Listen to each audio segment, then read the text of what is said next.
7টি বর্জনীয়র 1 number, বিলম্বে ইফতার করবেন না কখনো। 1 নাম্বার, দেরি করে ইফতার করা নিষিদ্ধ। ইহুদিরা দেরি করে ইফতার করে। 2 নাম্বার, রমাদানের পবিত্রতা বজায় রাখবো। কোনো তর্ক বিতর্ক অশ্লীলতায় আমরা জড়াবো না, ঝগড়া করবো না, সরাসরিও না, ফেসবুকেও না। 4 নাম্বার, অপচয় করবো না।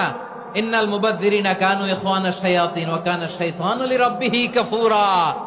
অপচয়কারী শয়তানের ভাই। আচ্ছা, 5 নাম্বারে রিয়া, লোক দেখানো ইবাদত আমরা করবো না।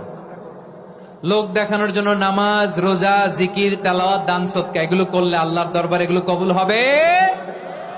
নাম্বার অনেক গুরুত্বপূর্ণ, ব্যবসায়ী ভাইয়েরা, ব্যবসা করেন কারা কারা হাত তুলে দেখান তো আমারে।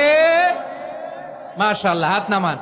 ব্যবসায়ী ভাইয়েরা, অনেক অসাধু ব্যবসায়ী আছে, রমজান আসলে নিত্য প্রয়োজনীয় পণ্যের মূল্য বৃদ্ধি করে দেয়। এরকম আছে না নাই? এগুলো করবেন না। মজুদদারি করবেন না। পণ্যের কৃত্রিম সংকট বাজারে করবেন না আপনি। 7 নাম্বারে সর্বশেষ কথা, অধীনস্থ যারা আছে তাদের কাজের চাপ আপনারা কমিয়ে দিবেন। কাজের লোক, ফ্যাক্টরির ওয়ার্কার, স্টাফ, তাদের প্রতি যদি রহম করেন, আপনার উপর রহম করবে কে?